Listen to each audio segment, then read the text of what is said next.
ଠାକୁର ପୂଜା କରିବା ସମୟରେ ଯଦି ଅତିଥି ଆସି ଦୁଆର ମୁହଁରେ ଡାକନ୍ତି କିମ୍ବା ଝିଟିପିଟି ସତ୍ ସତ୍ ଶବ୍ଦ କରେ, ସେହି ଦିନଟି ଶୁଭ ହୋଇଥାଏ। ଭାତ ପରଷିବା ପରେ ହାଣ୍ଡିକୁ ପୁରା ଖାଲି କରିବା ଉଚିତ ନୁହେଁ। ରୁଟି ପରଷିବା ପରେ ରୁଟି ରଖିଥିବା ଜାଗାକୁ ଖାଲି କରିବା ଉଚିତ ନୁହେଁ।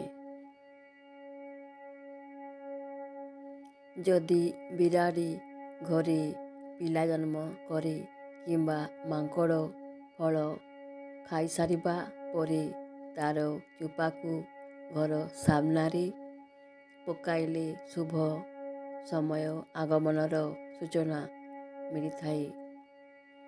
ଭଲ କର୍ମ କରି ଖରାପ ଦଶା ଭୋଗ କରୁଥିବା ବ୍ୟକ୍ତି ବେଦ ଜାଣିଥିବା ବ୍ରାହ୍ମଣଙ୍କୁ ସୁନା ଦାନ କଲେ ଶୁଭଫଳ ମିଳିଥାଏ।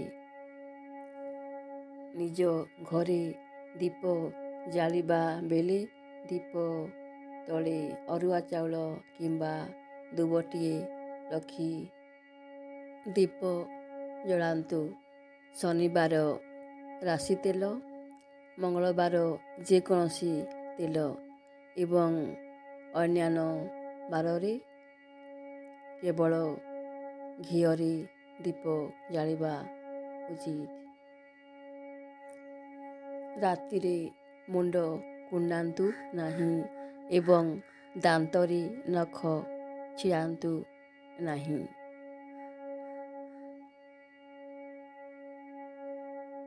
ରାତିରେ ଛାଞ୍ଚୁଣି ଧରି ଘର ଓଳାନ୍ତୁ ନାହିଁ କିମ୍ବା ଘରର ଅଳିଆ ଆବର୍ଜନାକୁ ବାହାରେ ଫିଙ୍ଗନ୍ତୁ ନାହିଁ।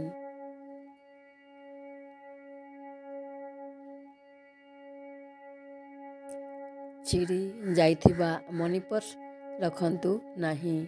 ପୁରୁଣା ଦୋକାନ ଚିଠା ରଖନ୍ତୁ ନାହିଁ।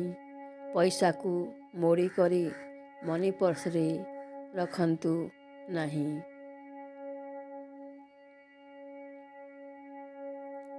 ଟିକେ ଟିକେ କଥାରେ ଚିଡ଼ିଚିଡ଼ା ଲାଗୁଥିଲେ ଦିନରେ 5 ଥର ଗୋଡ଼କୁ ଧୋଇଲେ ତାହା କମ୍ ହୋଇଥାଏ।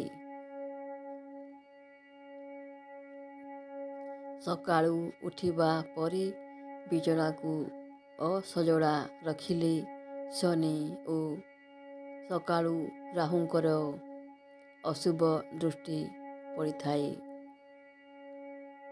ଖାଦ୍ୟ ଖାଇବା ବେଳେ ଲୁଣ କେବେ ବି ଭୁଇଁରେ ପକାଇବେ ନାହିଁ କିମ୍ବା ହାତରେ ଲାଗିଥିବା ଲୁଣକୁ କେବେ ନିଜ ବସ୍ତ୍ରରେ ପୋଛିବେ ନାହିଁ।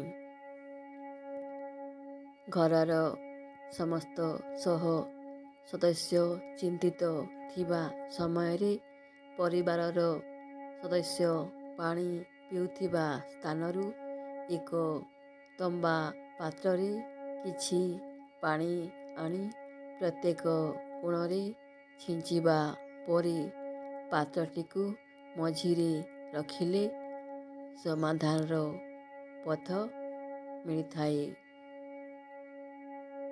ପରିବାରର ସମସ୍ତ ସଦସ୍ୟ ଏକାଠି ବସି ଭୋଜନ କରନ୍ତୁ। ପ୍ରତି ଶୁକ୍ରବାର ରାତିରେ କିଛି ମିଠା ଖାଦ୍ୟ ପ୍ରସ୍ତୁତ କରି ଖାଇଲେ ମଙ୍ଗଳ ହୋଇଥାଏ। 5ଟି ସ୍ଥାନକୁ ଜୋତା ପିନ୍ଧିଯିବା ଉଚିତ ନୁହେଁ। ନମ୍ବର 1 ରୋଷେଇ ଘର, ନମ୍ବର 2 ଧାନ ରଖୁଥିବା ସ୍ଥାନ, ନମ୍ବର 3 ଭଣ୍ଡାର ଘର, ନମ୍ବର 4 ମନ୍ଦିର, ନମ୍ବର 5 ତୀର୍ଥସ୍ଥାନ।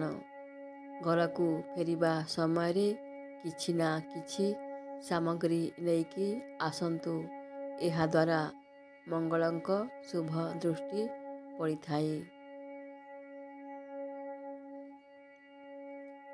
ପରିଶ୍ରମ କଲେ ଲୋକ ହସିବେ, ଗରିବ ହେଲେ ଲୋକ ଇଗ୍ନୋର କରିବେ, ସଫଳତା ପାଇଲେ ଲୋକ ଜଳିବେ। ସେଥିପାଇଁ ଲୋକଙ୍କ କଥା ନ ଶୁଣି ନିଜ କର୍ମ କରି ଚାଲନ୍ତୁ।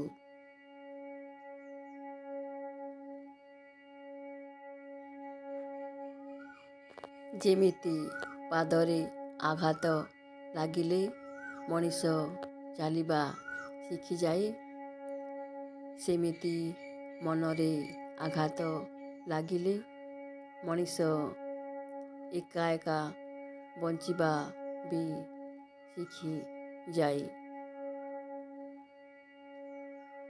ମା ବାପା ଯେତେ ଦୁଃଖରେ ଥିଲେ ମଧ୍ୟ ଆମକୁ ଖୁସିରେ ରଖୁଥିଲେ। ଏବେ ଆମର ସମୟ ଆସିଲା, ଅବୁଝା ମନ ଆମେ ଯେତେ ଦୁଃଖରେ ଥିଲେ ମଧ୍ୟ ମା ବାପାଙ୍କୁ ଖୁସିରେ ରଖିବା ଆମର କର୍ତ୍ତବ୍ୟ ଅଟେ।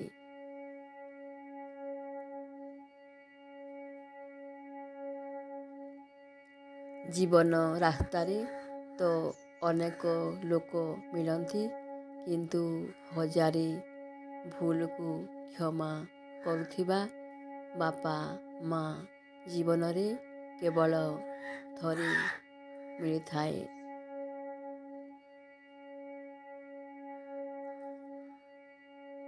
ବେଟା କାହାର ଗରିବ ଦେଖିକି ସମ୍ପର୍କ ଭାଙ୍ଗିବୁନି, କାହିଁକି ନା ଯେତିକି ମାନ ସମ୍ମାନ ଗରିବରେ ମିଳେ ସେତିକି ଧନୀ ଘରେ ନାହିଁ।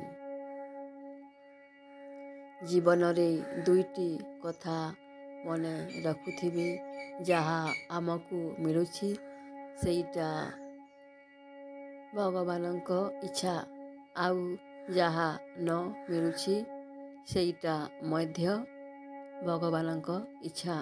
କାହିଁକି ନା ଆମ ପାଇଁ ଯେଉଁଟା ଭଲ ଭଗବାନ ଆମକୁ ସେଇଟା ଦେଇଥାନ୍ତି। ସୁନ୍ଦର ଚେହେରା ଦେଖିକି ନୁହେଁ, ଭଲ ମଣିଷ ଦେଖିକି ଜୀବନ ସାଥୀ ବାଛନ୍ତୁ। କାରଣ ଆମକୁ ବୃଦ୍ଧାବସ୍ଥାରେ ସୁନ୍ଦର ଚେହେରା ନୁହଁ, ସାହାରା ଦରକାର।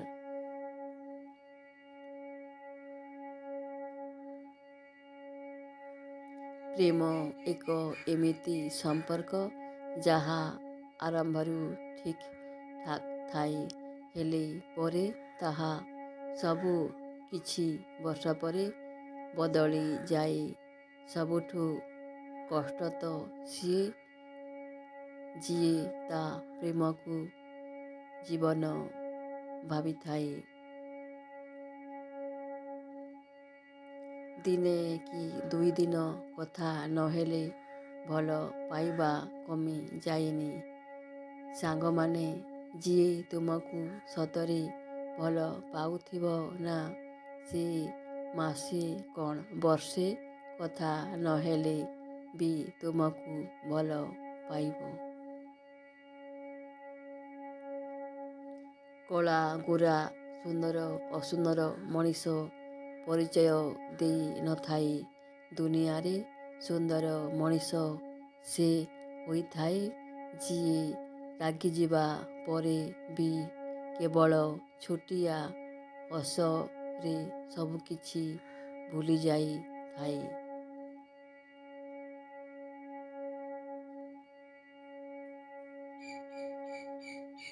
ଜୀବନରେ ଯେତେ ବି ନୂଆ ସାଙ୍ଗ ଆସିଲେ ବି ସେ ପିଲାଦିନ ସ୍କୁଲ ସାଙ୍ଗମାନଙ୍କ ସ୍ଥାନ କେହି ନେଇପାରିବେ ନାହିଁ।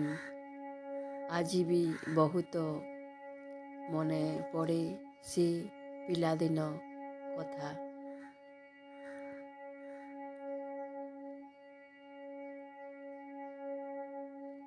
ମଣିଷ ସବୁବେଳେ 2 ଜଣଙ୍କ ପାଖରେ ହାରିଯାଏ। ଗୋଟିଏ ନିଜ ପରିବାର ପାଖରେ, ଆଉ ଜଣେ ତା ମନ ପସନ୍ଦର ମଣିଷ ପାଖରେ।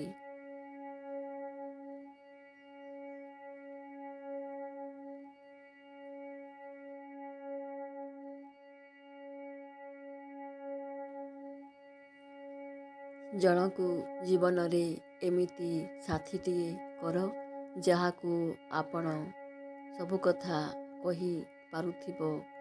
ଦୁଃଖ ସୁଖ ଭଲ ମନ୍ଦ ଏପରିକି ସବୁ କିଛି। ଖୁସିରେ ରହିବା ପାଇଁ ମଣିଷ ଭିତରେ ଏହି ଦୁଇଟି ଜିନିଷ ରହିବା ନିହାତି ଜରୁରୀ। ନମ୍ବର 1 ସହିବାର ଓ ଶୁଣିବାର ଶକ୍ତି। ନମ୍ବର 2 ବୁଝିବା ଆଉ ବୁଝେଇବା ଶକ୍ତି।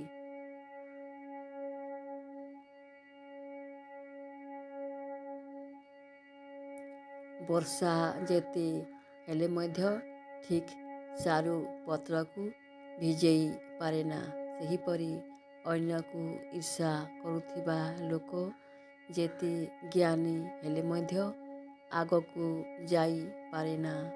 ତେଣୁ କାହାକୁ ଈର୍ଷା କରନାହିଁ।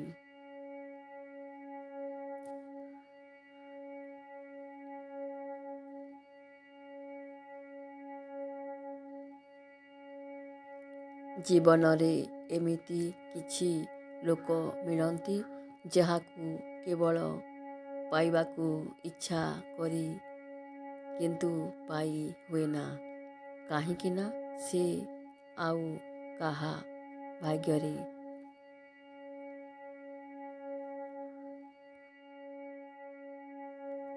ସୁନ୍ଦର ଚେହେରା ଦେଖିକି ନୁହେଁ, ଭଲ ମଣିଷ ଦେଖିକି ଜୀବନ ସାଥୀ ବାଛନ୍ତୁ। କାରଣ ଆମକୁ ବୃଦ୍ଧାବସ୍ଥାରେ ସୁନ୍ଦର ଚେହେରା ନୁହଁ, ସାହାରା ଦରକାର।